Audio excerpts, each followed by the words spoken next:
I call this meeting to order of the Bellingham City Council for August 11th, 2014. After tonight, the City Council will be in recess until September 8th, mercifully. Bellingham City Council meets all requirements of the State of Washington Open Meetings Act. Please join me in the Pledge of Allegiance.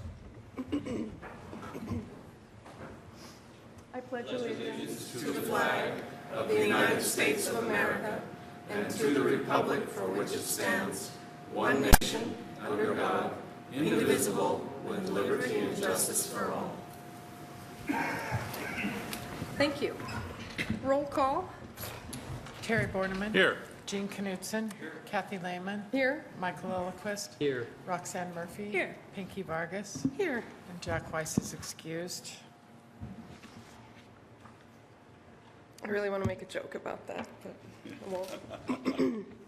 First up tonight is the 15-minute public comment period. We have a couple of folks signed up, so I'll read your name, and if you can come up and join us at the microphone and introduce yourself. You'll have 3 minutes to speak on your topic of choice. First is Ken Holmes, followed by Judy Collins and Patrick McKee. Yeah, my name is Ken Holmes, Bellingham, and of course I'm here to talk about the rental licensing. I kind of thought somebody else might bring it up, but there's an irony in this ordinance. In the not too distant past, most, if not all of you, would have been saying, keep the government out of my bedroom. And here you are considering an ordinance to put the government in bedrooms of thousands of people in this city. Now, I think that's ironic. Maybe you don't, but I do. I stopped and ate on the way to the meeting tonight. My wife says, hey, you take care of that yourself. So I did. And I spent a few bucks at a local establishment. And they took that money and put it in the till. And tonight they'll add it all up. And they're going to take some of my money and they're going to cover some overhead. And they're going to pay some wages. And then they're going to pay for some food that they serve to me. And then they're going to pay some city taxes. And the city is going to get part of my money. And hopefully the proprietor is going to get to keep a couple pennies and put in his pocket. Now, if the city takes that money out of my pocket before I get there, none of that happens. That's what capitalism does. Government shouldn't get a cut out of everything that comes along each and every occasion. It isn't necessary. And if it is necessary, you should be able to expound on it such that the public can understand it. This rental licensing, I have yet to see it expounded upon.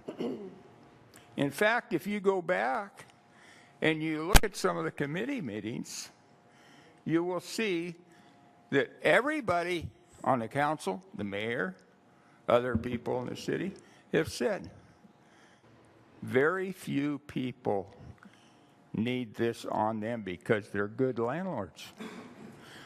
I heard one person say 95% are good.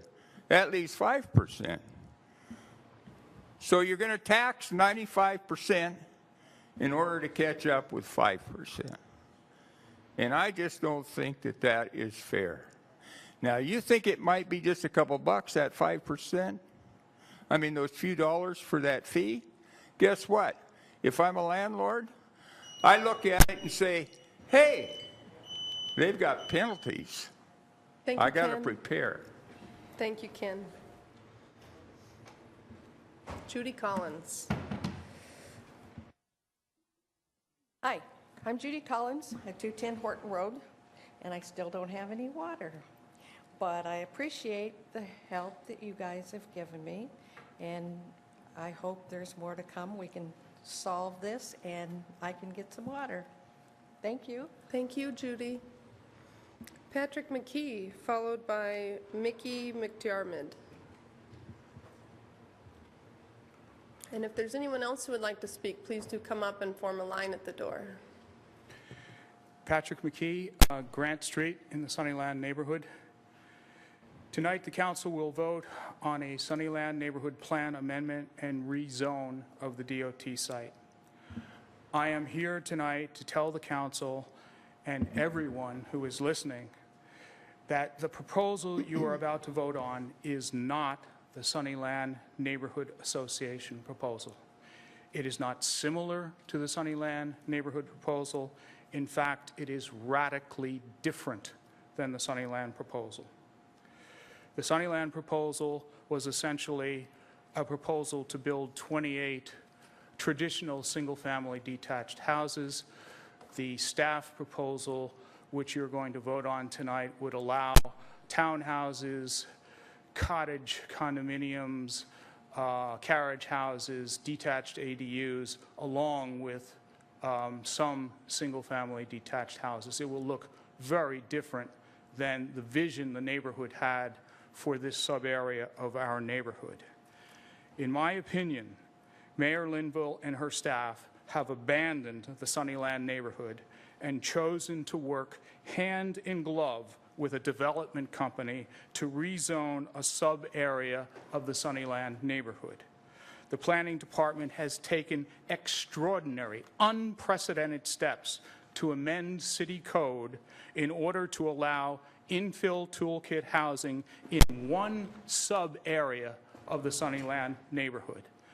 And the infill toolkit housing includes multi-family housing units. All of them are permitted uses now within sub-area 8 of the Sunnyland neighborhood. The zoning table proposed limits the infill toolkit housing to townhouses, cottage houses, small and smaller lot single-family detached houses, and the detached ADUs that I described. But it leaves open the easy opportunity in the future for a developer to come in and say, well, Area 8 can use multifamily housing that is in the toolkit. Let's have a hearing, let's get a city council vote, and we'll add them in to this sub-area. While telling the Sunnyland residents that the DOT site zone will be single-family, they are actually working behind the scenes to make sure that the single-family zoning is like no other zoning in the city. The housing types that are permitted in this single-family detached area are not permitted in other older center city neighborhoods. I have learned a lesson in this long public process that I have gone through. The planning department is not your friend. The mayor is not your friend. The only way to protect older single-family neighborhoods is to get people on the city council who will vote to protect the character and quality of life in single-family neighborhoods in this city. Thank you, Patrick. Mickey McDiarmid.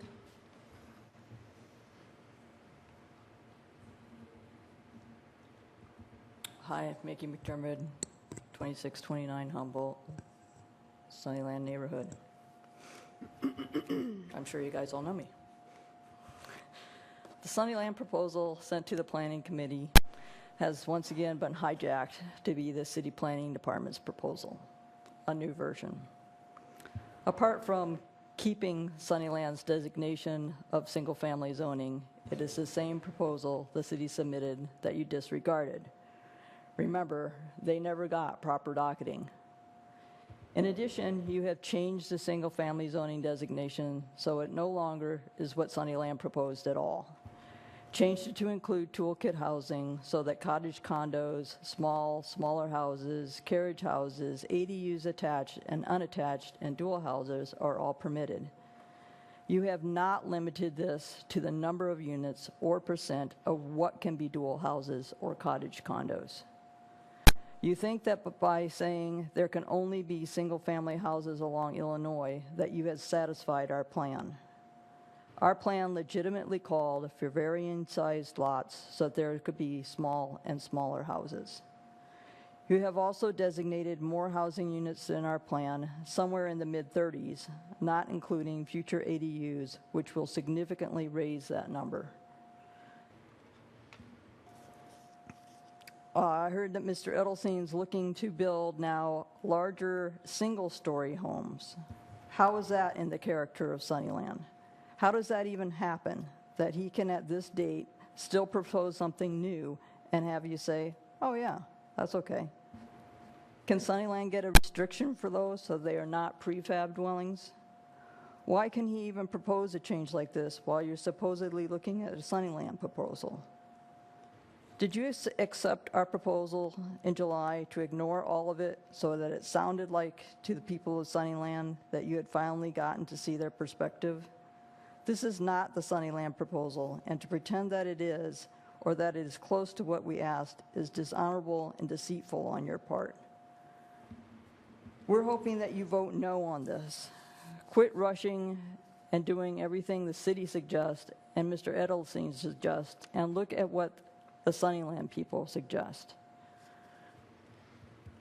You are setting a precedence that says at the last minute that developers can make changes to a neighborhood amendment without having to follow the procedure like the rest of the citizens.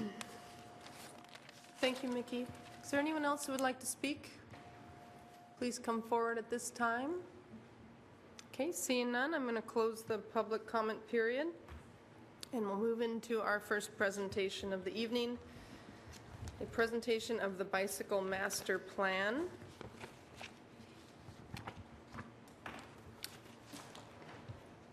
In the 2014 City of Bellingham Bicycle Master Plan is the result of over 1 year's worth of input from citizens, a steering committee, consultant, and staff that establishes a recommended bicycle network that the city will strive to implement in the future. An objective prioritization methodology based on Bellingham Bicycle Master Plan, policy goals resulted in a prioritized list of 186 projects categorized as short-term, which is 2014 to 2020, medium-term 2021 to 2026, and long-term 2027 and beyond. The Bicycle Master Plan includes strategies for funding and implementation moving forward, which provides a foundation from which the recommended bicycle network and supporting programs can be implemented. The final draft plan can be found at the city's website. And we've got Ted Carlson here today to present to us. Thank you. Good evening, Council. Ted Carlson, Public Works Department. We're very pleased to be presenting the draft Bicycle Master Plan tonight. It is our second mode-specific master plan following on the pedestrian master plan that was adopted by Council in 2012. It is very much supported by the citywide comprehensive plan and the transportation goals and policies in the citywide comp plan that will help facilitate the mode shift that we would like to see, getting people out of their vehicles onto their bicycles or walking or taking transit. This plan will lay out a strategy on how we implement the bicycle component of not only the capital projects but also the programs. The plan has gone through a public process that Kim and her team will go through tonight. It has been to the Transportation Commission, and in your packet is a resolution from the Transportation Commission recommending approval of the master plan, and ultimately we will be asking Council to approve this plan.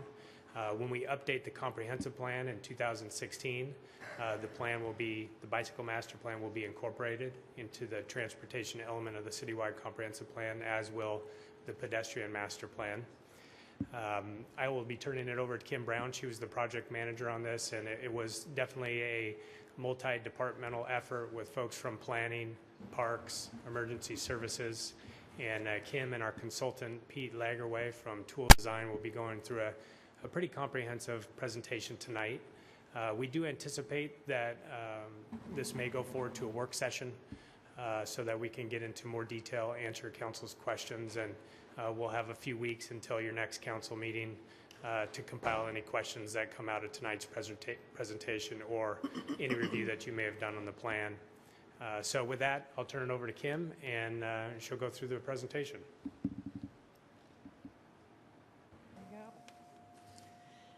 Again, I'm Kim Brown with Public Works, and how's that? Okay. Kim Brown with Public Works, and as Ted mentioned, project manager for the Bicycle Master Plan. Tonight we're presenting the draft Bicycle Master Plan to you, and although it's officially been a year and a half in the making, the origins of this plan really go back over 20 years when the Bellingham's Bicycle Advisory Committee was formed. And that committee, over 20 years ago, went out and identified routes across the city, looked at where there were barriers and made recommendations for changes. They solicited input from neighborhood associations and the general public, and came up with a list of projects. When the Transportation Commission was formed in 2009, they inherited this list of projects that was developed and refined by the then at that time Bicycle Pedestrian Advisory Committee. So when council directed staff to develop a bicycle master plan in 2013, we weren't starting from scratch. We had project list and information from those committee members over that 20-year period. And I just want to acknowledge all the people in this community who over those years have given so much of their time and created a lot of information that has been included in the plan. So I'd like to acknowledge the people who played a key role in the development of the plan, our steering committee members, and Dan Burwell from the Transportation Commission, Blanche Bybee from Whatcom Community College, Sean Luke from Mount Baker Bicycle Club, Gary Malik from Western Washington University, Melissa Morin with the Whatcom County Health Department, Bob Pritchett, a downtown business owner, Melanie Swanson with the Hub Community Bike Shop, and Jessica Wunschel with the Homeless Coalition. And these steering committee members dedicated many, many hours to all phases of the plan development and helped to ensure that the plan represented all facets of the community. I'd also like to thank the Transportation Commission. They provided we have a couple Transportation Commission members here. They provided key input and reviewed documents, which is very important. And in terms of city staff, Chris Como, Transportation Planner, sitting over there, Chris Behe, our Senior GIS Analyst with the Planning Department, and Heather Higgins-Onis, who is not here this evening, but she's our Education and Communications Coordinator, played a role. We also had staff from the parks. Oh, there's Heather. Hiding up there. We had staff from the Parks and Recreation Department, Planning and Community Development, as well as Fire and Police. So it really was a broad effort from across the city.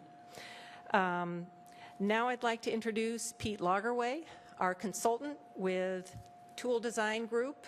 And Pete is a nationally known expert on bicycle and pedestrian facility and design. He's worked with over 230 communities across the United States and Canada, and he has been at this for 27 years, working on bicycle pedestrian programs and projects with the City of Seattle and as a private consultant. So we're lucky to have him.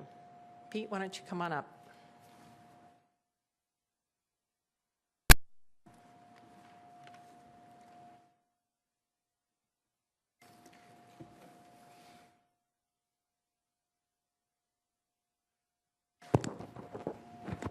Well, thank you, Kim, and I'm going to use the mic. That way, if I move away, hopefully you can hear me well. If you can't hear me for a moment, let me know, but I think it'll work pretty good. What you have up here is just the presentation, an outline of the presentation we're going to do. What you don't see on here is at the end, obviously, we're going to have a time for questions. So first, I'm just going to talk a little bit about the overall process that we went through, kind of the big picture. I'm going to talk a little bit about public involvement. There was a lot of public involvement in developing this plan. I'll expand on it later, but I would just make the note right now that the plan that you have in front of you really represents what the citizens of Bellingham have told us. Hundreds and hundreds of people provided us input. We'll talk a little bit about how we developed the bicycle network. In other words, the street system that we studied. I'll talk a little bit about that. Once we studied it, we prioritized it, and we used very much a data-driven process. And I'm going to talk about that a little bit. Then we're going to talk about some of the design guidance. And the design guidance, some of it is from things like AASHTO, if you follow those things, American Association of State Highway and Transportation Officials. That's a mouthful. But you don't need to remember that. But the point being is that we looked at both national, state, and local guidance and really provided you with some of the latest thinking, cutting-edge thinking in terms of some of the design guidance. We also include in here program recommendations. In other words, it's not just facilities. It was mentioned a minute ago. And then we'll end it with how are we going to implement it? How does implementation occur? How are we going to fund it? So that's what I'll talk about. There's a lot of other things in the plan. We don't have time to talk about it all this evening. So if there's anything else that you notice when we get to the end, if you have any questions, feel free to ask.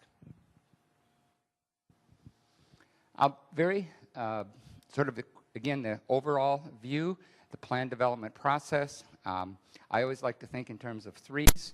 First part was data collection. And when I talk about data collection, what I mean here is looking at previous plans, previous projects. Also, this is where we collected all sorts of information from the public. That's part of the data that we considered. It was also all the field work. And I'll talk more about these things later. So that was a big part of the planning effort. The second part was actually to draft the plan, and you have before you the final draft, if you will, and then adopting the plan. And you'll see at the bottom here, public and stakeholder input. I'll talk a little bit more about that in a minute, but throughout the entire process, we had a lot of public input, so you see that covering all places. I'm going to make one other comment here about public input. We had 2 public meetings. And I'll talk about those in a minute, but I'd like to put them in the context of this particular graph. So when you see data collection, we had 1 public meeting in the very beginning of the process where we asked people for their input.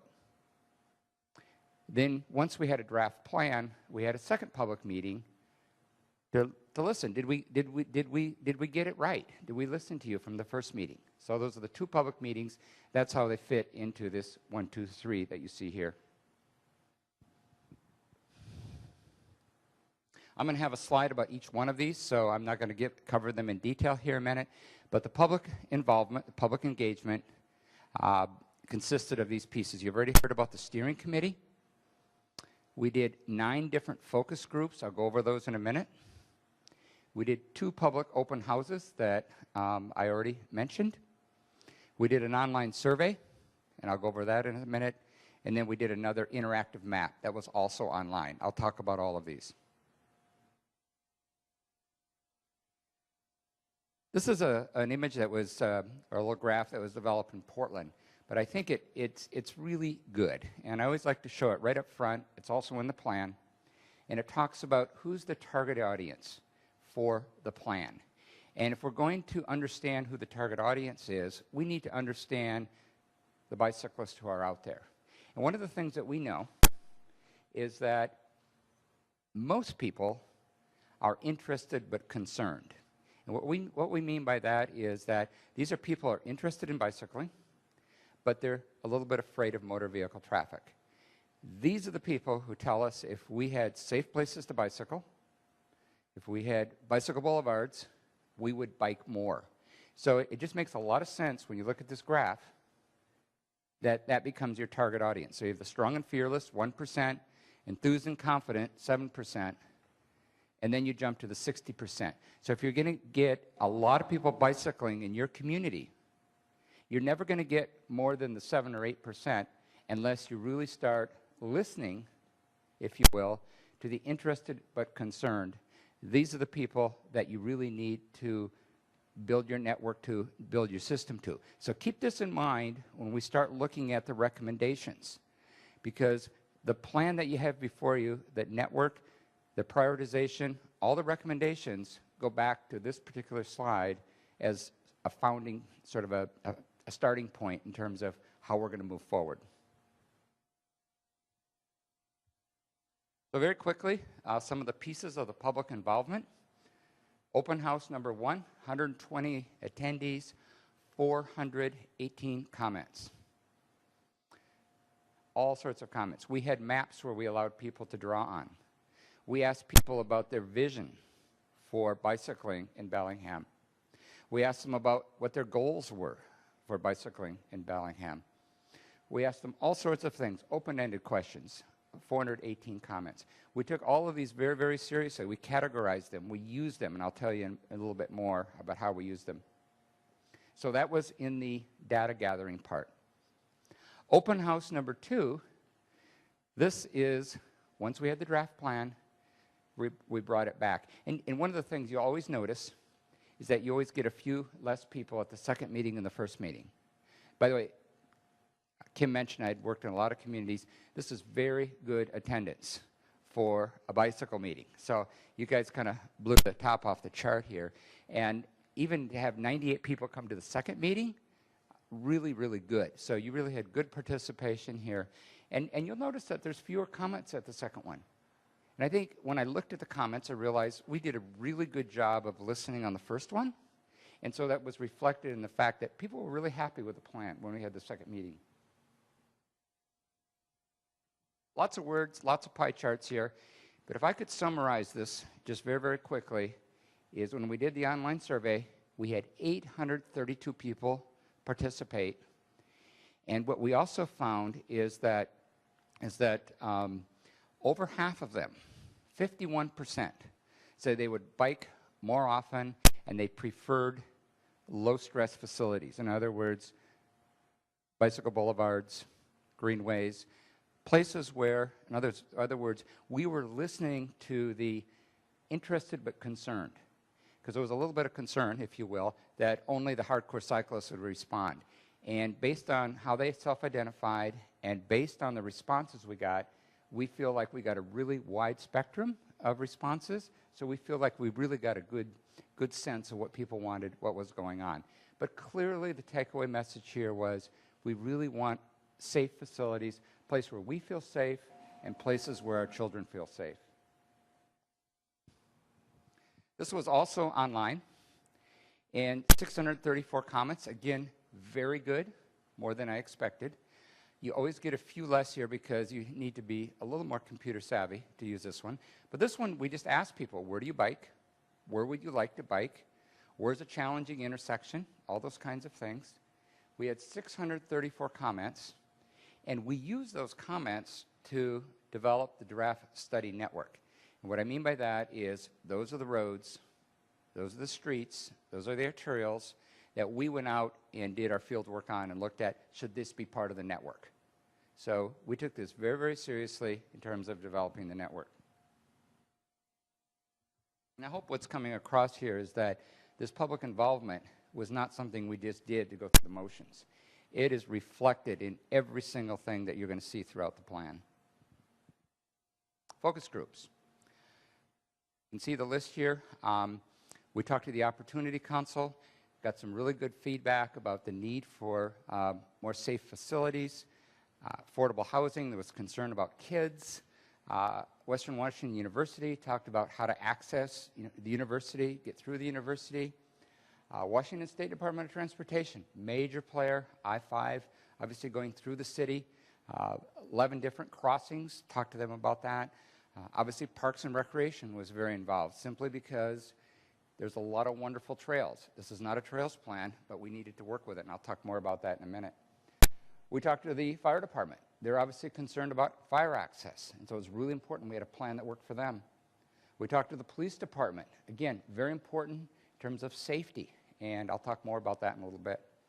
And then we also talked to some elementary and middle school students. So again, going above and beyond the people who go online, going above and beyond the people who go to public meetings, we also did some of these focus groups. Out of that came a vision.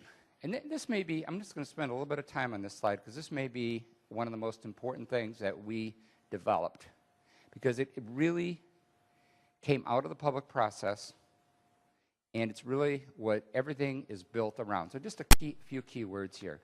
And again, this came out of the public meetings, it came through the steering committee, and it came through a lot of the other public comments.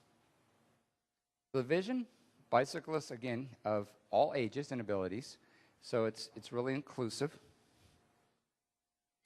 And then I think the key word here is access. So you really be able to get where you want to go. And then really delighted we have the word safe in here because we want to make sure they're safe. So access to safe. And then we get that good word connectivity, well-connected network. And then we get to the neighborhoods, linking all areas of Bellingham. So a really good vision. And then this forms the basis for a lot of the recommendations that you have in the plan. So the plan goals. Now, again, there's 9 goals here. Every one of these goals came out of the public process. So people got to vote on them, they put stickers on them, they get to add them themselves. The steering committee went through a couple of exercises to come up with these. So it really reflects, again, the public involvement. Safety at the top. You always want to focus on safety. Connectivity. If you can have the best bike facility in the world, if it doesn't connect to anything, it doesn't matter. So connectivity becomes very, very important. Equity. We talked a lot about equity. That means that all neighborhoods are included in this plan. It means that when you start prioritization, you don't just prioritize projects in one area, but you're inclusive in terms of the whole community. Livability. We heard a lot about livability. We want to make Bellingham a great place to live and work. Public and environmental health. A lot of interest in terms of what bicycling can do for public health, what bicycling can do to just raise the level of health in the community, really for everyone. And then obviously all the environmental benefits as well. Talked a lot about choice. We're not talking about focusing just on one mode. As already mentioned, this plan will be included in the transportation element of the comprehensive plan. We're talking about giving people choices. And so we really focused on what are the kinds of improvements that benefit all modes and give people choices. Fair amount here on education. I'll talk a little more about that later. Discussion of mode shift, obviously getting more people bicycling more often. And then the economy. We know that people have choices today. They can live and work a lot of different places.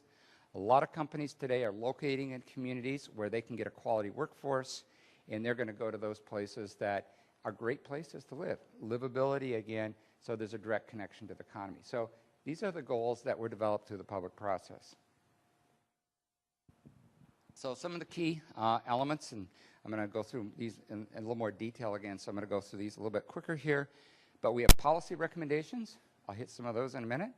We have very specific network recommendations, specific lists of recommendations. We have design guidance, recommended programs, and then again, implementation strategies. So I'll go over these all in a little more detail. But first, I just want to talk a little bit how the process. So first of all, we develop a map with a lot of lines on it. That's the study network, and those lines were from past plans. They were lines from the public, lines of staff. They had a lot of good ideas, lines that we saw, and we went out and then we did the network analysis. After we did the analysis, we came up with a recommended network, and it's very specific. For every recommendation, you have a cross-section. So this is the current cross-section, this is the proposed cross-section. So you're getting a very detailed plan. You're not getting what I would call the fat magic marker plan, where you just have lines and hopefully it fits. If we're telling you that something goes here, we have a pretty good idea that it actually fits on that street. Then we prioritized it. So there's a lot of recommendations for different streets, and then the prioritized list. I'll talk more about that in a minute. And so we did the project prioritization, and then we have the list, and I'll show you that in a second here. So in terms of, again, stepping back, what did we look at?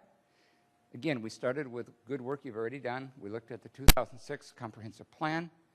We looked at your Transportation Improvement Program, your TIP, Transportation Commission, project list, Green Streets Committee, and then again, also a lot of good ideas from staff, a lot of good ideas from the public. And here they are. I jumped ahead of myself. So again, from the open house, from the online, from the steering committee, those are all things that we used to develop a map showing all the streets that we were going to look at. And you know, when you do GIS analysis, and again I mentioned earlier, this is a data-driven analysis. It's sort of hard to explain it all. So hopefully, pictorially, I'll give you a little bit of a sense of what we did. We looked at destinations. Where do people want to go? We looked at connectivity. In other words, you need to have a connected system. We looked at stress factors. Those are things like traffic volume, traffic speed. If you've ever been on a bike, if you have a high speed and a lot of traffic, that's more stressful. So some of the things we looked at. We looked at terrain, and then we looked at where people lived, and we looked at the housing. So each one of those, in a sense, becomes a layer that starts to look at how do you analyze the network.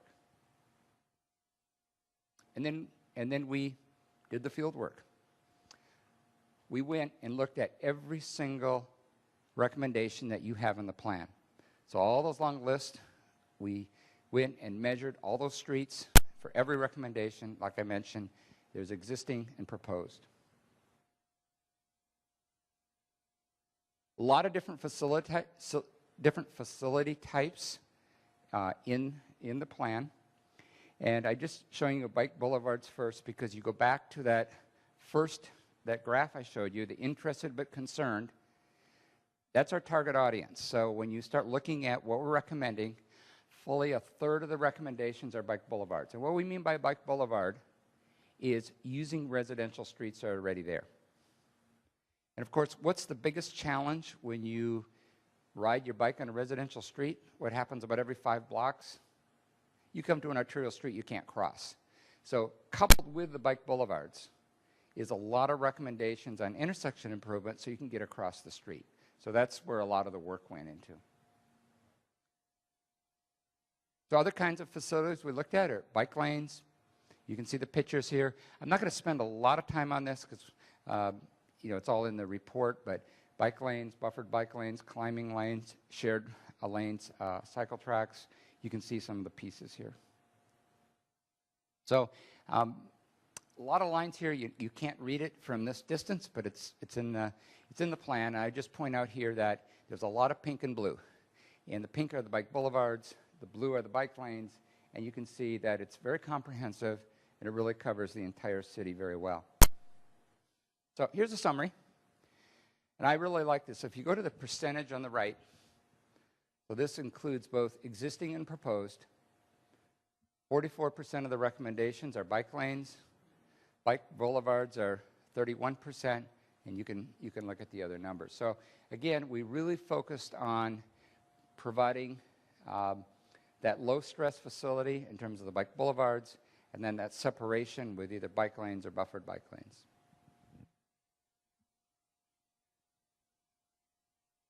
When we looked at projects, we had to come up with criteria for prioritization. First one, safety. And this is, I'm again delighted to see it right there. That's just looking at the bike crashes. But I'd also point out that safety is built into all the other variables there. So connectivity, directness, removing barriers. You look at demand. We want to build facilities where there's a demand for them. And so, you know, if you build it in the wrong place, it's not getting used. So you can, I won't read you the list there, but you can look at it. But again, when you start looking at connectivity, when you start meeting demand, and then of course equity, very, very important to get that balance, they all contribute to a safe system. Here's just another way of visualizing what we did. You look at safety, you look at demand, you look at equity, and then you get what you call a heat map. And that's just a fancy map that says that where the darker colors are, you're going to have more, that's where you need to put the facilities. So if you look at the map under the right that says heat map, where it's a little bit darker, you combine all these things, that gives you a sense of where you should prioritize your projects. Then you look at connectivity, stress level, and then you end up with a prioritized network. And so it really is data-driven. Did I skip one? No. We also did a lot of QA/QC, quality assurance and quality control. And this is where Kim and Chris went through and looked at every single recommendation. On the one hand, it's data-driven. We really believed in our methodology, but we also know that you don't want to just get stuck to that data. And so went and looked at every single recommendation, made a few adjustments, for example, in terms of equity or connectivity, make sure there was no gaps. Went through it very, very carefully. So what you have in front of you is a data-driven prioritization list with that input from staff. So in the appendices, you can see appendices B, there's 186 prioritized projects. So we divided them into some short-term, medium-term, long-term. So here's the final recommended network. And again, you can see the pink and the blue. And then divvying them up. So short-term, 20 miles of projects. And this is what we're recommending for 2014 to 2020. In other words, the next 6 years or so. The key here is that we're looking at connecting to existing facilities so they get more use, and there's connectivity to the whole system. Medium term, this is 2021 to 26, 33 miles of projects. So this is combining the short term and the long term. And then finally, the longer term. So this is 2027 plus, another 82 miles. But again, the thinking behind all of this is, again, safety, connectivity, balance, equity, all the things that I gave you before, so that you don't end up with a lot of orphans. In other words, bike facilities that go to nowhere, and you really get a system that very early on starts serving all neighborhoods, everyone, all over the city.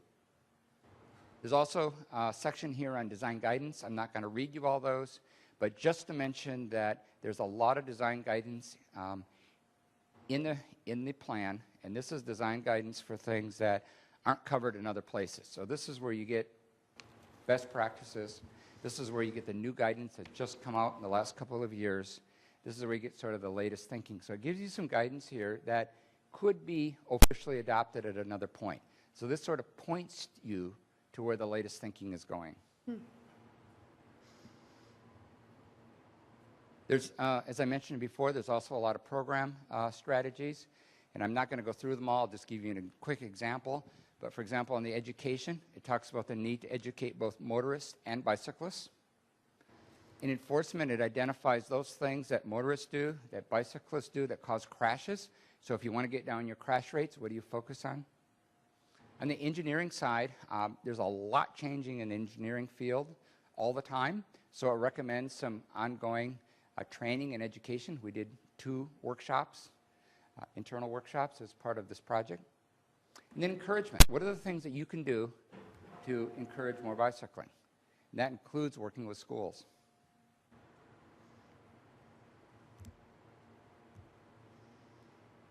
Then it talks about implementation strategies. And this is where I turn it over to Chris. I just about jumped the gun. Good evening, Council. I'm actually going to stand up here at the podium. Thanks, Gene. Okay, Chris Como, Transportation Planner with Public Works. So I get to talk about how we're actually going to implement or build this network and fund these facilities that Pete's been talking about.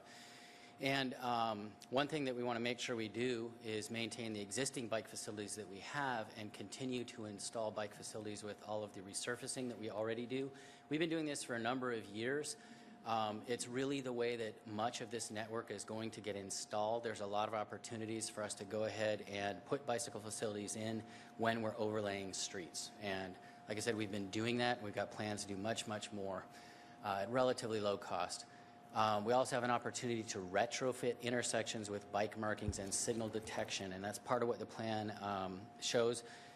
Those aren't actually in the prioritized list, though. There's separate recommendation for crossings.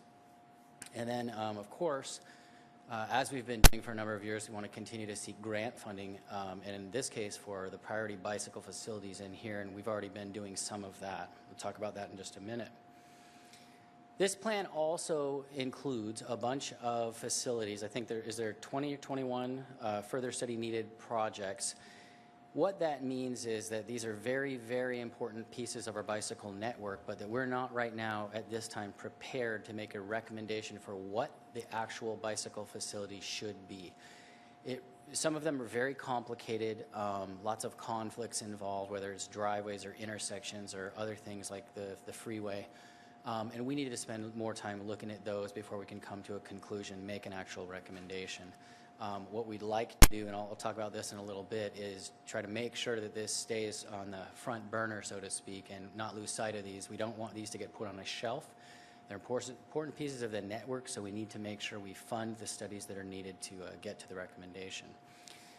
We also ultimately want to develop a wayfinding system.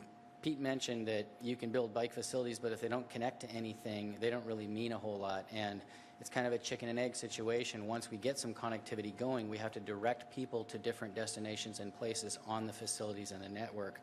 We have to wait till we have a little bit of connectivity before we can do some of that. As you'll recall from our last 6-year tip in June, in the TBD portion of the 6-year tip, there's a section called non-motorized, and we did a couple of different things this year. We typically get about almost $1.5 million a year for just the non-motorized, at least at this point. But we set aside what we call a 10% reserve, and that was for the specific purpose of providing some seed money for us to write grant applications for the prioritized projects in the Bike Master Plan. It's really helpful. It allows us some flexibility to tell the grant funding agencies, we can provide the 10 or 20% match that you require. If you fund our projects, it allows us to make our local funds go farther by getting that grant money. This is what that non-motorized list looked like in the 6-year tip, and I'll just mention that there's several Tier 1 projects. In fact, I think 3 of the top 4 rated projects in the bike plan are on this list. And the nice thing about this list is we were able to take advantage of some existing capital projects around town, one in particular that allowed us to pick off a lot of the top projects and really begin to build the bicycle boulevard network. And you'll see that here in just a second. These are the 2 slides that show all the projects. This is the one that really graphically illustrates it, though, and I think this will be much more helpful for people. Of course, you'll recall our Alabama Street project. Everybody loved that, but I think they'll love this even more. Along with the crossings that we're talking about on Alabama, it allows us to do some parallel bike boulevards on Texas, Kentucky, and Nevada. That's showing us connecting the Roosevelt neighborhood across I-5 over into the Sunnyland neighborhood to Cornwall and ultimately into downtown. Then we can connect, this is St. Paul, I believe, or Undine. This is Undine. So this is a Tier 1 sidewalk project, a crossing on Alabama, and a Tier 1 or Tier 2 bicycle boulevard. St. Paul is the same, Tier 1 sidewalk and Tier 2 bike boulevard with a crossing on Alabama. Connects to the railroad trail as well.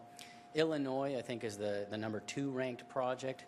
We're taking people again from the Roosevelt neighborhood across the freeway into Sunnyland and ultimately into other parts of the city.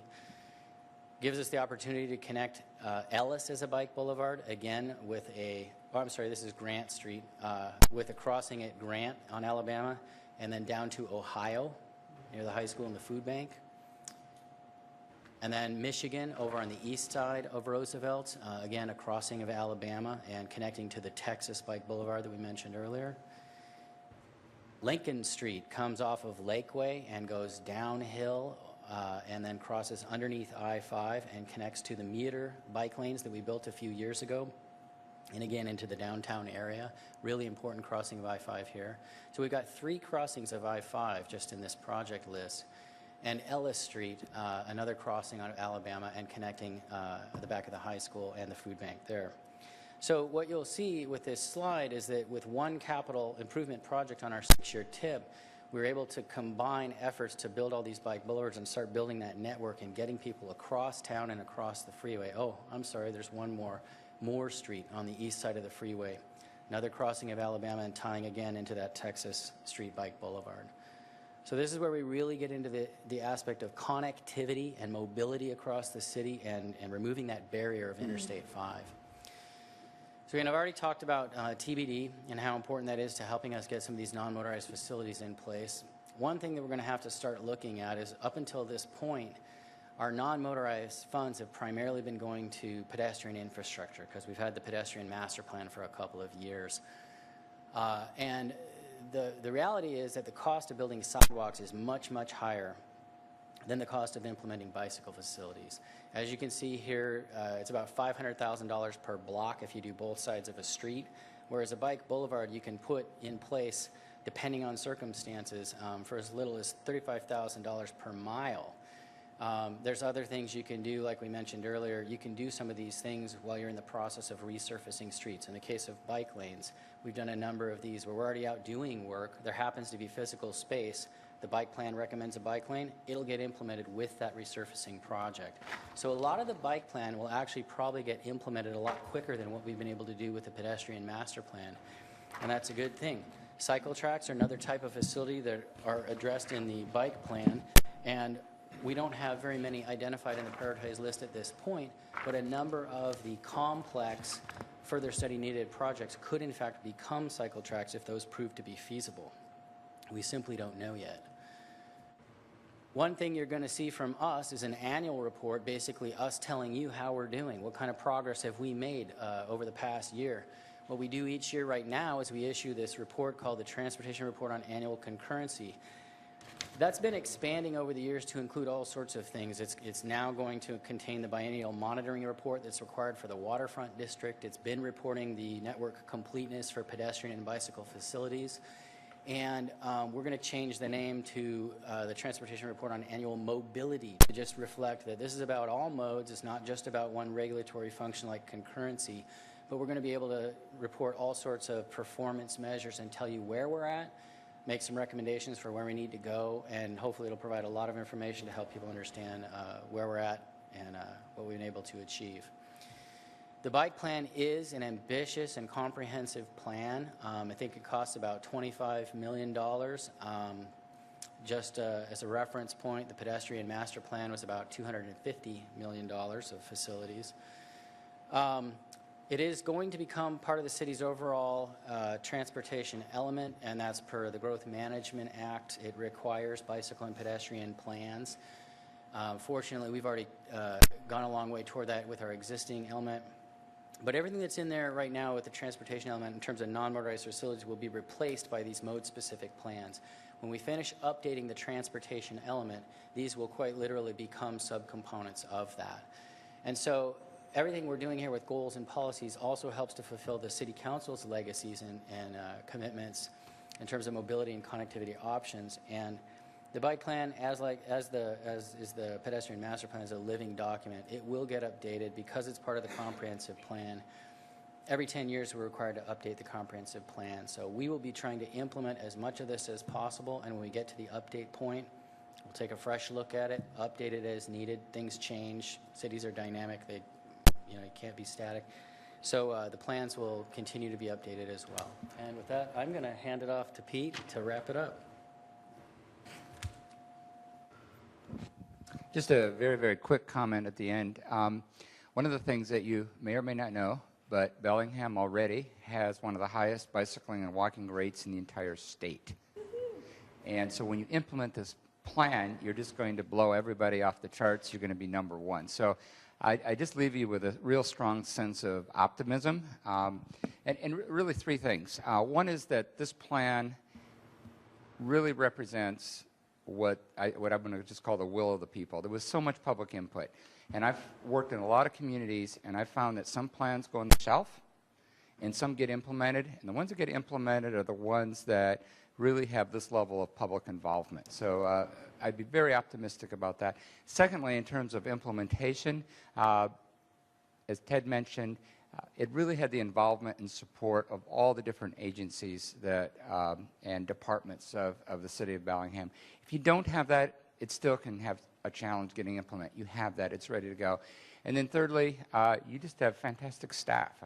Working with Kim, Chris, and others, you know, these things don't just happen on their own. They really take an ongoing effort every year, on and on and on, and that focus and dedication, and you have that. So I would just leave that with, I'm excited, very optimistic. I'll be tracking this all the time because I have a real strong interest in seeing this implemented, and with that, I guess I'll take some questions. Okay. Sure, thank you, Peter. Any questions from council for Chris or Peter? Or comments? Michael? Well, Peter, first of all, I'd like to say I, too, am optimistic and excited. This and the pedestrian plan are some of the things that during the dark days of the recession, some of us in the council pushed for to, you know, something we could do in those dark days that when we came out of it and we had funding, we could actually make our city better.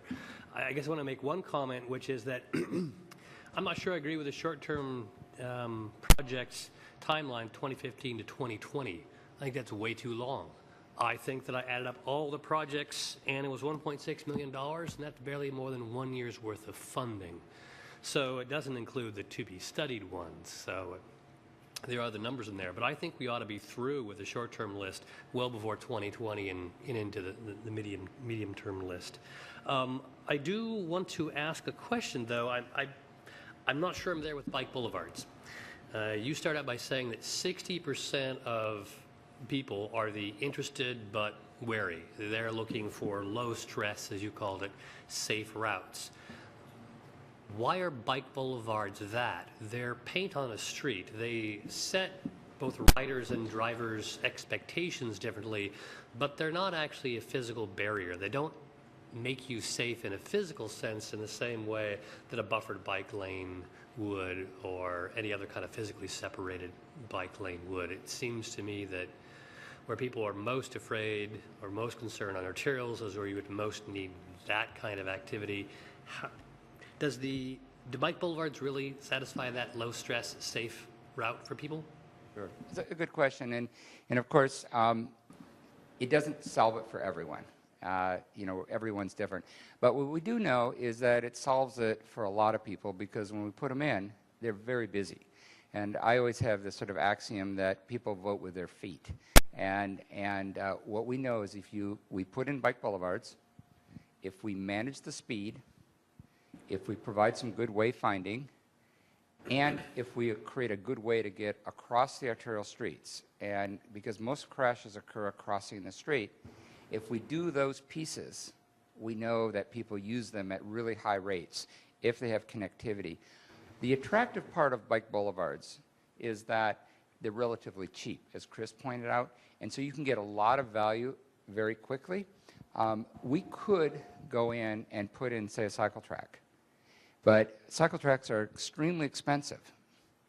And so 1 mile of cycle track will cost you approximately the same amount of money that you have for all your non-motorized for 1 year. So you could go that route. We recommended not initially, simply because you know, it's just so expensive and not as practical. So I think there's a kind of a sequence that happens here. You focus on the bike boulevards, you get a lot of value. You focus on the bike lanes, you get a lot of value because you can build a lot of those resurfacing. And then you start looking at where are the links and where you might want to do, say, a cycle track, something a little more protected. I would add one other little caveat, though. Just because it's protected doesn't mean statistically it's safer. People like it, but it depends. So whenever somebody asks me, is this facility safer from this one and this one, all of you who attended the workshops will know I'll always answer, it depends. There's a right place and a wrong place for every facility, just like a stop sign. If you put it in the right place, crashes will go down. If you put it in the wrong place, crashes could go up. So it's fairly nuanced. Thank you. Yeah, go ahead, Kim. Is this on? Yep. I just wanted to add one thing, Michael. Something that we heard pretty strongly from parents who would like their kids, or either their kids are riding bikes to school or to the park or whatever, they want to keep their kids on the residential streets, but they want them to be able to get across the intersections. That was their main concern. It's not that they want to see necessarily their children out on an arterial street, you know, with a bike facility. They'd like to keep them on those residential streets, but they want a safe way for them to get across. So, Thanks, Kim. Pinky, and then Terry. I had a comment. I wanted to thank all the people who worked on this project, staff and everyone outside. I think it's really awesome, and these are the reasons that I get to be proud of Bellingham, because we have these sort of master plans, so thank you. Thanks, Pinky. Terry. Yes, I agree with Pinky's comments, because there's been a lot of work that's gone into it, and I really appreciate all the time that has gone into it. And just a comment, not question so much, as I am really hopeful, you know, with this plan, seeing how far Bellingham has come in a relatively short period to this point, knowing where we can go. As you remember, it was not that many years ago, Chris brought up about the concurrency plan. And I had brought up the question about why can't we use alternative transportation projects to offset concurrency, and we were told, no, that can't be done. But Chris went to work and came up with some really great ideas, and now here we are today, and that's not that many years ago, where people weren't even looking at bicycles and others as a main mode of transportation. It took so much education to getting people moving forward with this, and they've done a great job on this plan. I'm really impressed. I'm really hopeful for where we're going with this. So thank you, everyone, for bringing us this great project. Thanks, Terry. Roxanne, and then Jean. Well, one of the reasons I actually moved to Bellingham was because of the vibrant cycling community here, because I was really involved in it in Seattle, and that was a clincher to get me to accept a job up here, because this is such a major part of my life. But something I wanted to bring up is just an ancillary benefit that I think we'll get from this plan. When I think of safety, I also think in terms of neighborhood safety. And I love that if we can put bike boulevards and bike paths through our areas that need better public safety, how the recreation, just the presence of it, will help improve the public safety of those neighborhoods. But lastly, I just wanted to share probably the funniest thing I've heard since I've been a council member, when my friend Gavin at one of these public meetings asked if we could bore a hole, a cycling hole, a tunnel, through the Alabama Hill. And I said, long term.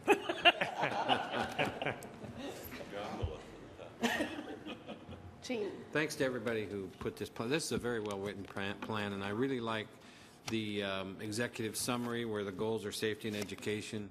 Heavens knows not only bike riders, but people who drive cars need a little education and a little safety in their lives too. And I think it's just very well written. So I asked the question, do we need a work session? And I only, well, there's my answer right there. So that I need not say anymore. And then, so that's it. Okay. Nice job, guys. Okay. Anything else? Oh, Michael. Jack did ask for the work session in Public Works.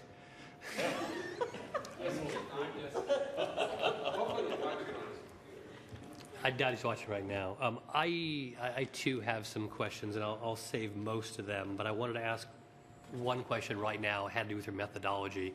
You created what you call the heat maps. You summed safety, equity, and a third one, demand. And then you kind of push that through the connectivity, and then you did sort of before and after weighting. Before this project's in and after this project's in, to get the incremental increase in connectivity value. Is that a fair summary of your methodology? So my question is this, if you have two areas which are not connected to each other because of the failing of two different kinds, and you measure the one, doesn't solve the problem, you measure the other, it doesn't solve the problem, but if you put in both, you would unmask a huge incremental increase in connectivity. So did your methodology, because this is a network issue, did your methodology do anything more than appraise individual projects individually? Was there some way you captured where 2 or 3 projects in a row or in a line would create an incredible benefit that wouldn't be seen if you analyzed each on its own? I'd like to suggest that Chris Behe come up. The short answer is we did look beyond just individual projects. I like the short answer. He's more eloquent. Good answer. I'm going to say the same thing. Great. It was a cumulative analysis. So each project had its own individual delta, like you said, before and after score, but the connectivity mapping that was in with the Viocity tool, that Transpo, which worked in concert with Tool, it's their spatial analysis, networking analysis tool. It looked at the entire network as a unit, as well as each individual component. Great, because I'm ready to devote money to these projects, and I want to make sure we're doing it right. That's great to hear. One thing I would add, just to what Chris said too, is that this was set up so that Chris has not only all the files, but they have the Viocity tool, and they have all the tools so they can continue to update it and revise it. So it's not static. So as you get certain projects done, they come off the list. You can continually move forward. So that will also be really good. Great, thank you. Mayor Kelly. I haven't had a chance to meet you, Pete, but I wanted to compliment you on your ability to recognize really good staff when you see it. I really appreciate that because I know that this staff works very hard and cares a lot about this project. So thank you for acknowledging that, and thank you for the work you did.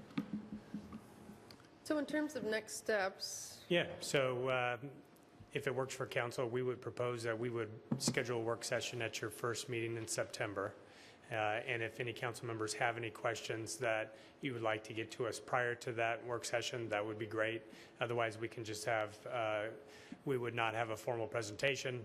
I can certainly meet with Jack individually if needed to go through the presentation, but we would rather just open it up for any questions that council has. We would have staff here to answer any detailed questions about methodology, prioritization, any of that. So we would schedule maybe a short presentation, but mostly just up to council in terms of how many questions you might have. is Jack on the Public Works Committee? Yeah, he is. Do folks feel fine sending it to Public Works? Okay, let's do Okay, that. we'll do Great, that. Thank you. Excellent. Okay, thank you all very much. Thank you. Speaking of Public Works, we will move into committee reports from this afternoon. First up is Public Works, Public Safety with Terry Borneman, Chair. Thank you, Kathy. We had 4 items before our committee today.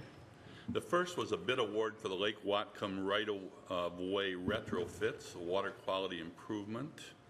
This grant-funded project provides for phosphorus treatment of stormwater associated with the North Shore Drive from Britton Road to Donald Avenue and alleys between Pullman Street to Flint Street. Work includes construction of combination drainage and treatment facilities. The lowest responsive and responsible bid was $294,419.26 by Faber Construction Corporation. Committee recommended approval, and I so move. Second. Okay, we have a motion and a second. Any discussion? Seeing none, all those in favor, please say aye. Aye. Aye. All those opposed? Motion passes 6-0 with Jack Weiss absent. Okay, the next project had some changes in it from when it was originally put in the packet. And Yes. And Ted, do you want to? Sure, thank you. I'll speak to that briefly. We originally were recommending in your packet, you'll see the staff recommendation is to award to the lowest responsive and responsible bidder. We, since that time, had an opportunity to meet with the contractor, also contact the manufacturer of the large culvert, which is really the key component of this project. And unfortunately, the manufacturer would not be able to meet the timeline needed to be able to complete the project within our permitted window. It's got a fish passage issue. We certainly had lots of discussion about whether or not we should award bid anyway and work through those issues. But in consultation with Matt Stamps, who's the Public Works attorney, it was a cleaner option, we all felt, ultimately, to reject all bids rather than enter into a contract and right off the bat go into a change order, which could be problematic due to schedule. So we recommend rejecting all bids and going back out to bid early in 2015 with plenty of time to meet our fish window requirements. Yes. And so that had been the bid award for the McLeod Road culvert replacement. The committee did recommend rejection of all bids, and I so move. Second. Okay, we have a motion and a second. Is there any discussion? So just a reminder, a vote in the affirmative is to reject these bids. All those in favor, please say aye. Aye. All those opposed? The motion passes 6-0 with Jack Weiss absent. Okay, the next item was an update from the Fairhaven Parking Task Force. The Fairhaven Parking Task Force convened in May of 2013 at the council's direction to review the Fairhaven parking plan and make recommendations to the Transportation Commission and the City Council for implementation of various parking management tools and cost recovery mechanisms. The task force was given 2 years to complete their work. A member of the task force provided an update on progress and asked for an extension to continue their work. Today, the committee recommended approval of providing an extension to March 2015, and I so move. Second. Okay, we have a motion and a second. Is there any discussion? Seeing none, all those in favor, please say aye. Aye. All those opposed? Okay, motion passes 6-0 with Jack Weiss absent. The last item was report on the waterfront district, district-specific utilities and their final recommendations. Staff had finalized recommendations regarding the district-specific utilities to be included in the waterfront utility master plan and implementation strategies. Staff delivered recommendations with the council and request further directions. Basically, what staff was looking at was they had 3 different possible utilities they were looking at. What was, let me see here.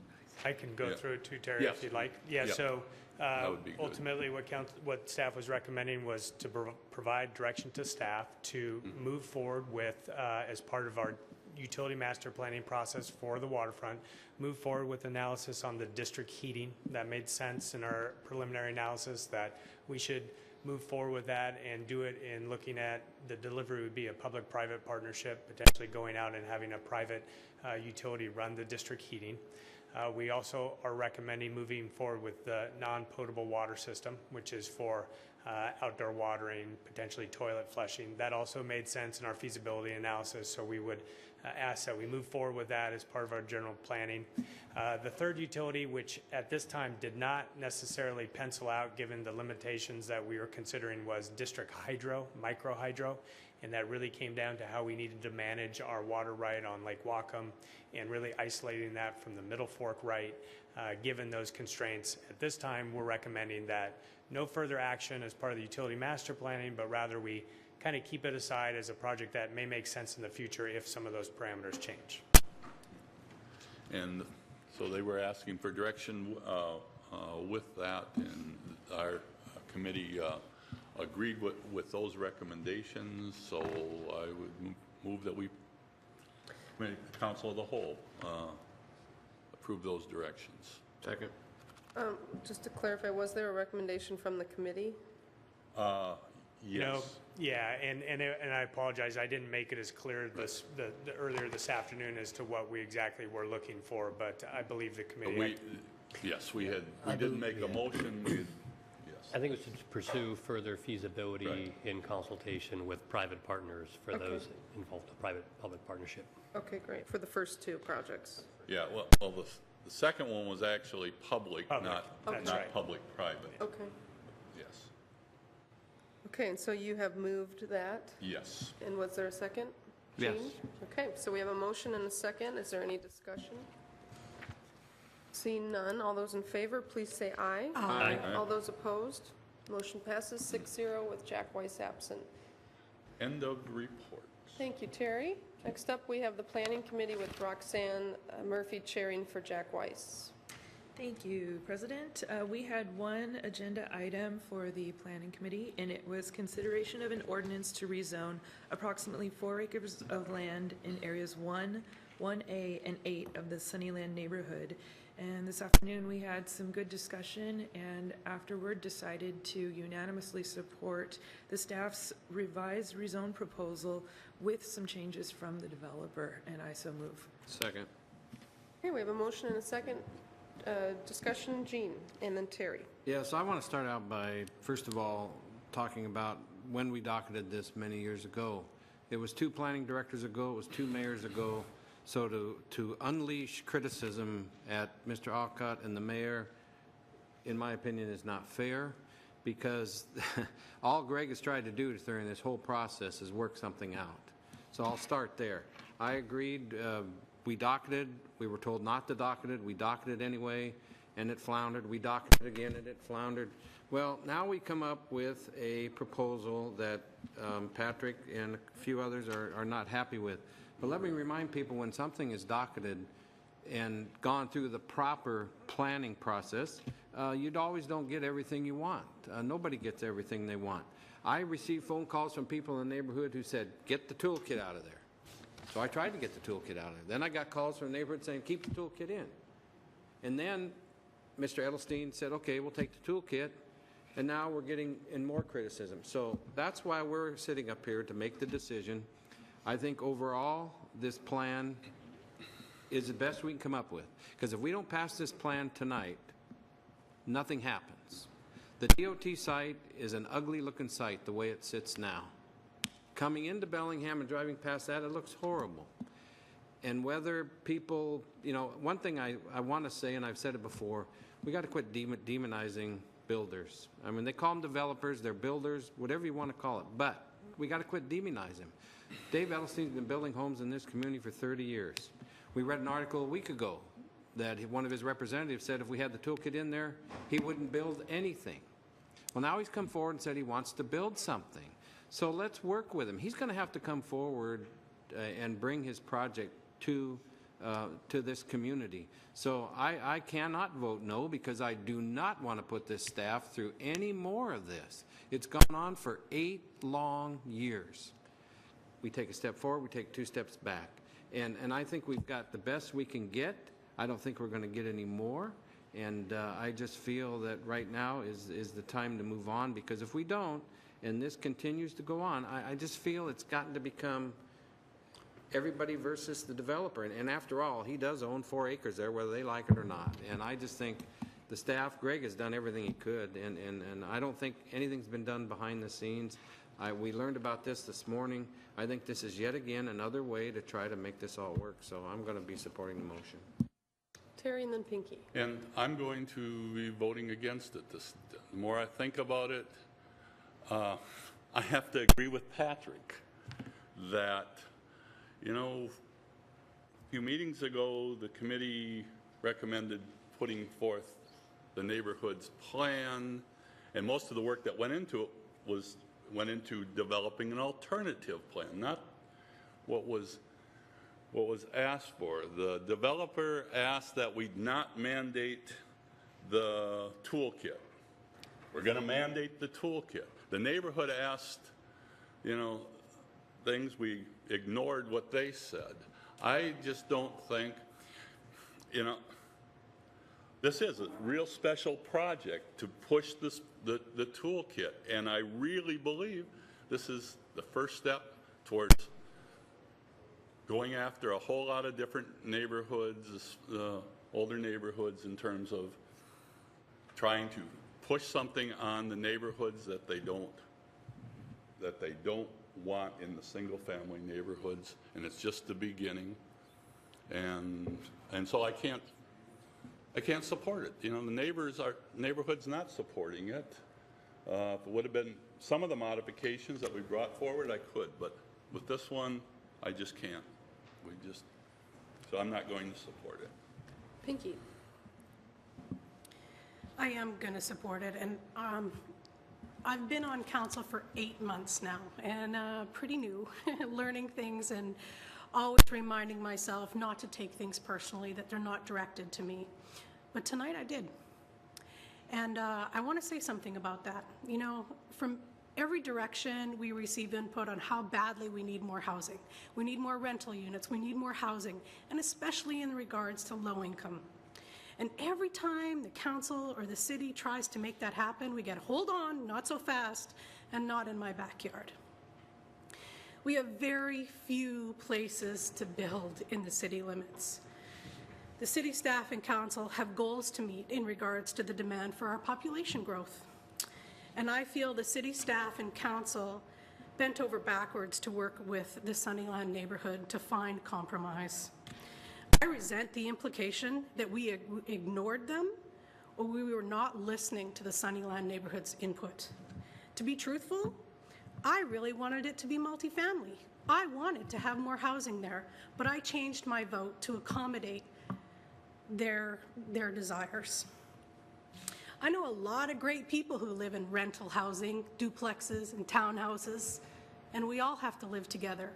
And my plea to the neighborhood and the residents of Bellingham is to step up and be more open and inclusive to finding homes for all kinds of our citizens and to look for ways to say yes.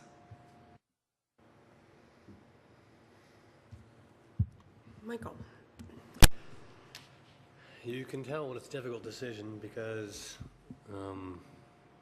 I think many of us, I certainly feel a need to explain our decisions. I think we have a responsibility to manage land use by putting appropriate uses in appropriate places. That's different from giving people what they want or what they ask for. That's not the same as letting a developer have whatever zoning he would like, nor is the same as zoning all the property whatever the nearby residents would like that property to be. Our responsibility is to the city and to the public welfare and to the public good. It doesn't mean we ignore those inputs. We weigh them very, very heavily, but that isn't exactly what determines our decision.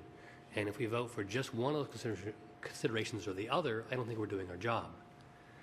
So compromise isn't a bad thing. In this case, it's actually the weighing of multiple values at the same time and coming up with something which maximizes the amount of public benefit and minimizes the amount of downside.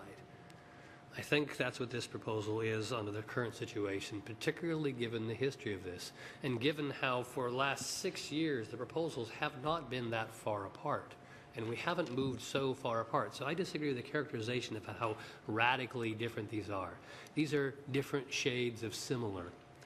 The City Council has been working uphill to move this forward for a long time. We docketed this on our authority because it had fallen apart the first time.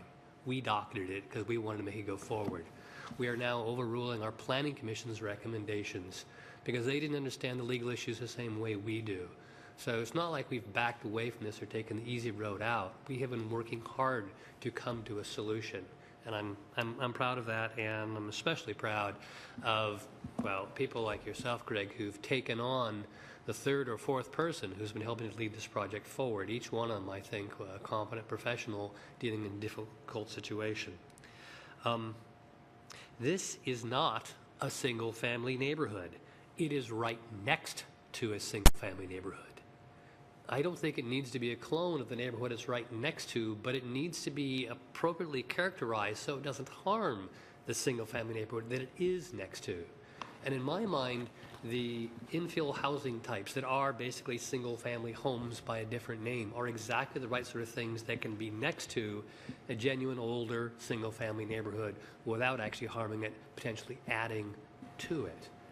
We actually have these housing types all around the city, and they go by different names. There's actually a cottage home development, two of them in Happy Valley within a couple blocks of where I live.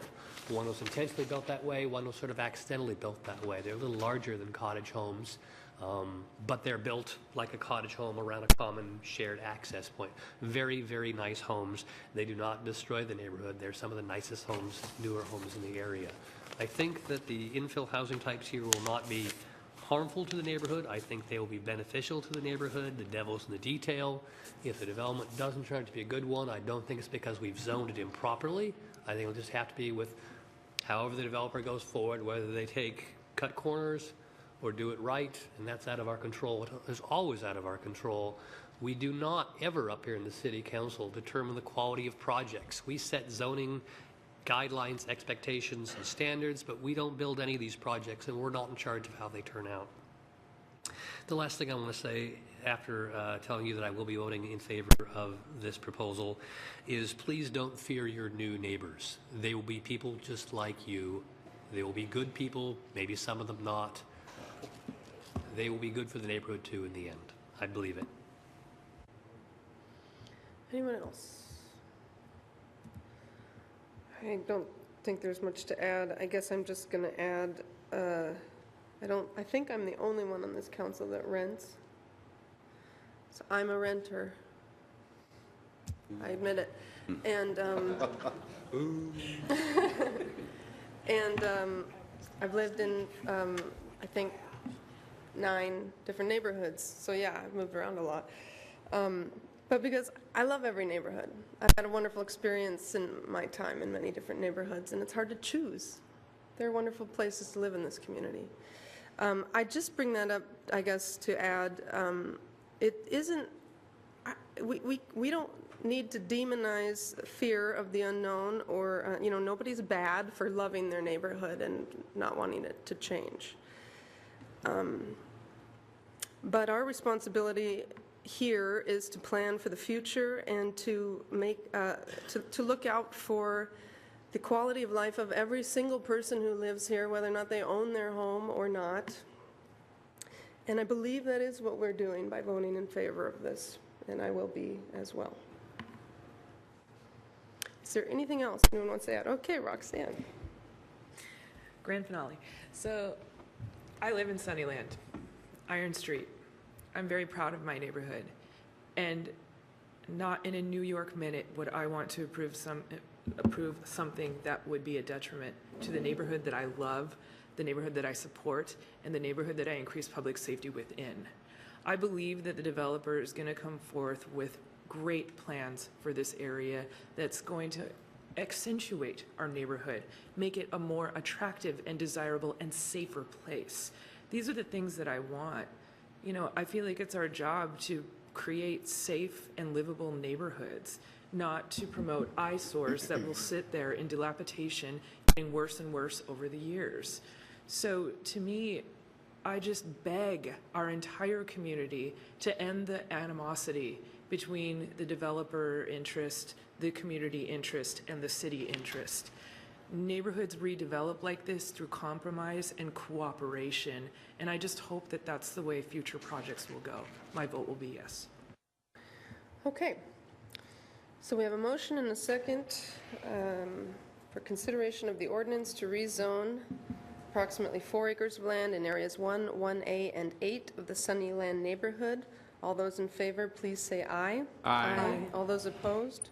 Motion passes 5-1 with Jack Weiss absent. And I believe that's the end of the Planning Committee report. Yes. Oh, yes, end of committee. Thank you, Roxanne. Next up is Finance and Personnel with Michael Lillquist, Chair. Thank you. Let me catch up. We had 4 items today before us for the the Finance Personnel Committee. First 2 are personnel, and the next 2 are finance. So the first of the 2 personnel matters is an ordinance to reclassify 1 position in the Legislative Department. City Council directed the reallocation of the legislative policy analyst position on the E-Team classification plan. The position has been reclassified from program specialist to the new classification senior legislative policy analyst. This action is retroactive to January 1st of 2014. There is no change in the FTEs.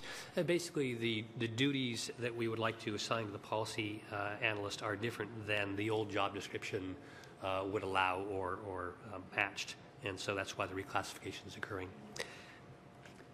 This afternoon, the Finance Committee unanimously recommended approval of this ordinance, and I so move.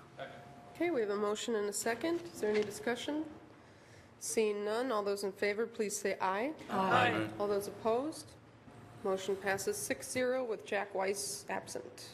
The second personnel ordinance is an ordinance to amend the 2014 budget due to restructuring in the executive department, resulting in the elimination of 1 position and the reclassification of 2 others. The mayor is restructuring positions in the executive department, which will result in lower costs and greater efficiency.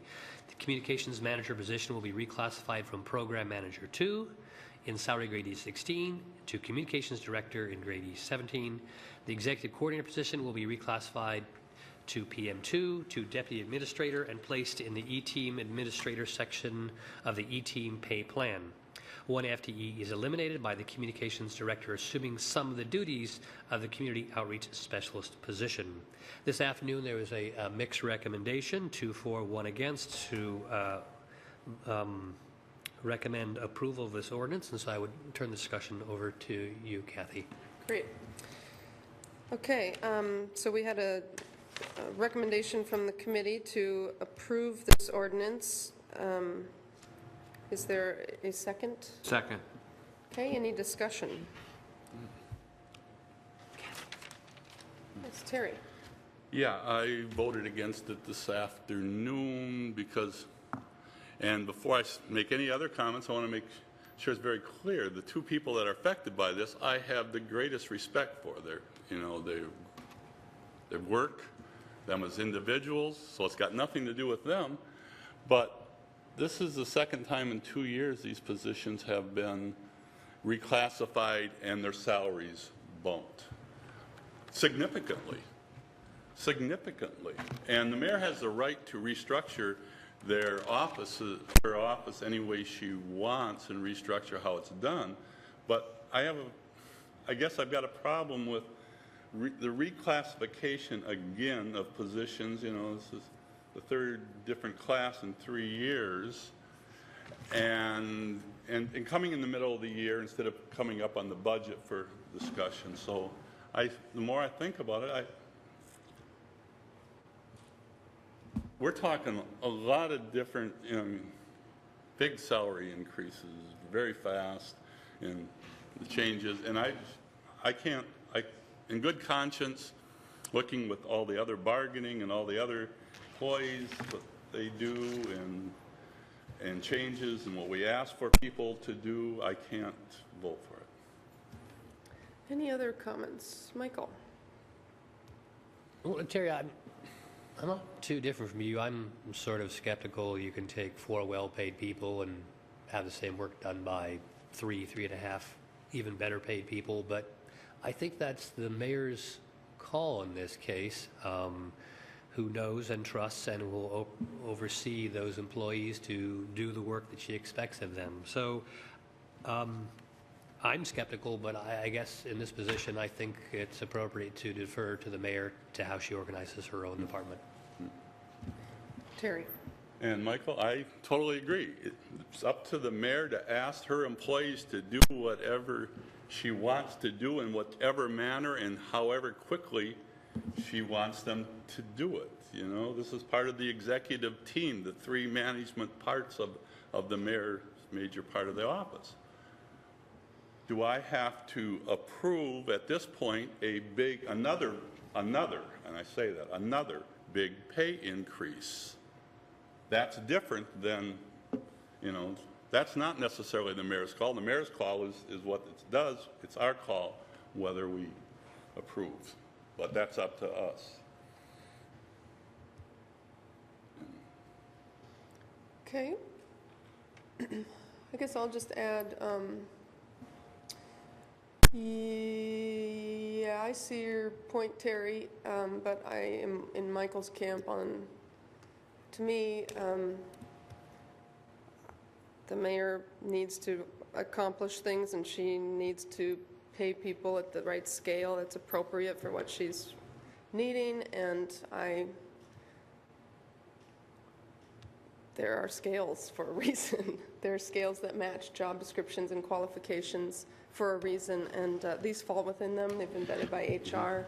This isn't really outside the norm it's not outside the norm. So I'm going to vote in favor. I'd like the mayor to be able to have the resources she needs to accomplish the job we expect her to do. Anyone else want to add anything? Mayor Kelly. And I appreciate the comments that everybody's made. I just want to make it very clear, though, that we did go out for comps, and we did do job reviews, and the job reviews and the comps match the pay and the duties of the two people that are going to remain in my office. And we are also reducing the cost in my office and the number of FTEs. So I guess I could understand if I was asking to expand my budget, but I am not asking to do that. And these are savings that will come every year. So I'd appreciate the consideration. I really do appreciate the work that these two people have done, as well as lots of other people that work for me. And I think this rewards them both by a job description that gives them the credibility of what they do, and also meets the comps for cities comparable size to ours. And they all line up. So we really did it with HR and let HR look at it and make a recommendation. So thank you for listening to me, and I will look forward to your consideration. Thank you. Roxanne. I just want to underscore the idea of the comp, because in my previous background, I went through a classification and compensation assessment in my job, and all of our municipal salaries were published in the local newspaper. So I can provide you an assurance that these positions are compensated in accordance with what that classification and compensation study assessed. Okay, anything else? Seeing none.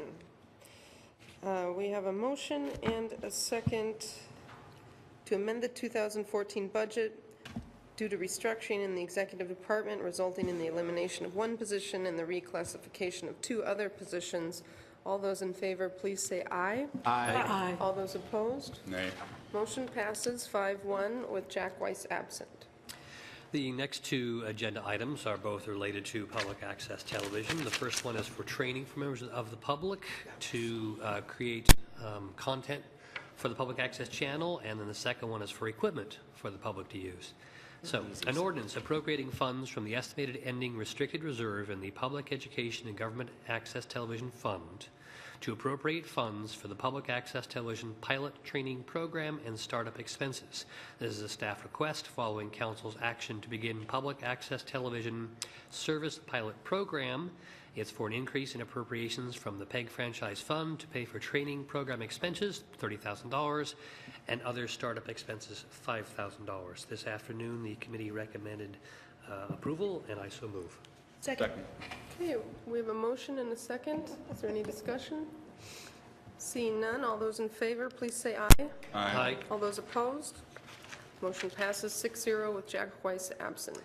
The next one is an ordinance appropriating funds from the estimated ending restricted reserve and the restricted equipment PEG fund to appropriate those funds for public access television pilot, including training program equipment and startup equipment. This again is a staff request following City Council's action to begin public access television service pilot program for an increase in appropriations from the restricted equipment PEG fund to pay for computer hardware. A little bit of explanation. This money comes actually from the cable TV franchise, and it goes into two slightly different pots. One is for equipment only, and one is for other operational aspects. That's why this is being drawn from the equipment only fund. That's why there's two ordinances rather than just one. This afternoon, the committee unanimously recommended to approve this ordinance, and I so move. Second. Okay, we have a motion and a second. Is there any discussion? Seeing none, all those in favor, please say aye. Aye. All those opposed? Motion passes 6-0 with Jack Weiss absent. That was the end of the Finance and Personnel Committee. Okay, thank you very much. Next up, we have Committee of the Whole. We had a couple items this afternoon. One was, two were information only. The first was an update on Bellingham Public Library operations. It was a really great presentation, mostly covering their 2013 annual report. And I think I'll just call out a couple things here. There was a really cool slide that Pam showed us about the difference between circulation and population from 1951 to 2013. The population in Bellingham is more than twice what it was then, and circulation of library items is over 6 times what it was then, so that's pretty cool. And of course, correlated to that, she also had a slide about circulation per capita, so items checked out related to our population served in Bellingham. And we were much higher than the United States average and the state of Washington average. almost 3 times the national average and almost twice the state average. So also pretty cool. We definitely love and use our library in the city of Bellingham. Next item was a discussion on personnel costs. We had Brian Henshaw here. We mostly covered kind of the benefits and impacts of maintaining our staff resource levels as we want to clearly, but with rising health care costs and the impact on general fund reserves. It was a good discussion. And then we did have a third item, an ordinance amending Bellingham Municipal Code Section 2.56.020 to correct a Scrivener's error. The Committee of the Whole recommended approval, and I so move. Second. Okay, we have a motion and a second. Michael. I understand that an error might have been made and that it needs to be corrected, but the law as written makes it very clear the city council should be involved in the appointing and removing of the hearing examiner. But for the case of, there's no words right now on a pro tem hearing examiner. And I have no problem with a temporary hearing examiner, but the proposed change to the law doesn't give any guarantee, doesn't require anything to be temporary about the pro tem appointment. But if the pro tem appointment is supposed to be temporary, I think the law should say so. I think we should set a limit, like not to exceed 6 months. This afternoon, I didn't receive a second when I made that motion for amendment, so I won't make it here. I think that would be improper, but I would ask if someone else would like that, make that a motion. I would gladly second it. If that doesn't happen, I think this law is no better than what it replaces, and I'll be voting no. Anything else from the council? Gene. Peter, when we have pro tem judges all the time, don't we? Is there any language in that like Michael's talking about? Not that I'm aware of, but the word pro tem Is really temporary. suggests temporary, and that's the understanding that you're working under whenever you're making that appointment. So I can't see any scenario where somebody'd be there for more than just a couple. I don't know. I'm just more than a couple. The bottom line is the way the code's set up is you have a permanent hearing examiner, and it's only when that person is unavailable that you appoint the pro tem. Okay, any further discussion? Seeing none, all those in favor of this item to correct the Scrivener's error, please say aye. Aye. Aye. All those opposed? No. Okay, motion passes 5-1 with Lilliquist in opposition and Jack Weiss absent. We have no minutes this evening. Is there any old or new business? Something real quick. I was looking over the calendar the other day, and I remember what we did last year on November 24th, which was the first Monday, or the Thanksgiving week. It shows that we're having a regular meeting. I thought we usually held that over for budget meetings and not a regular meeting, or am I totally out in left field? I talked to Marie, but Marie wasn't here when we made the calendar, but I remember last year it was budget and it wasn't a regular meeting. No, it was a regular meeting. Then I'm totally out in left field. Thank you very much, I'm Linda. pretty We've sure known that for I because respect your, No, respect your goal, Gene. I know, but because years ago, we never met on Thanksgiving week because people traveled, but I just looked at Yeah. it and I thought it was, okay. Yeah, and it would I'm give us pretty so much sure we more to be did. thankful for. Oh, that's because I thought, Okay. I'm not going anywhere. I'm not either. I looked at it and I thought I was. I can look into it. See if there's any, No, I just looked at it and I Possibility. thought, Okay. anyway. anything else under old and new business? Okay, none. I will report out from the executive session. This afternoon, we had 2 items. The first was litigation, Newland versus Susi et al. Staff provided an update on a litigation matter. Direction was given. No action was taken. The second item was labor relations bargaining strategy. Staff provided information on labor relations bargaining. Direction was given. No action was taken. And now it is time for the mayor's report. Which will be short and sweet. Enjoy your summer break, and when we come back in September, we'll be working on the budget. So that's the first part of my report. The second part is a little unusual, but I would like a moment of personal privilege. I have a very dear friend. She is a regular watcher of Bellingham City Council meetings on BTV 10, and she did something extremely kind for me today. And so I'd like to be able to say, thank you, Romaine. And with that, I'm done. Roxanne? I just wanted to commend the mayor and all the staff on a great National Night Out event at Maritime Heritage Park, because that was a good event. It was starting to reclaim that park, and so it's just an exciting movement, so thank you. Thank you. That was a super cool event. Thanks, Roxanne. Okay, consent agenda. Second. We have a motion and a second. All those in favor, please say aye. Aye. All those opposed? Consent agenda passes 6-0 with Jack Weiss absent. Just a reminder, we are on vacation until September 8th, and we are adjourned.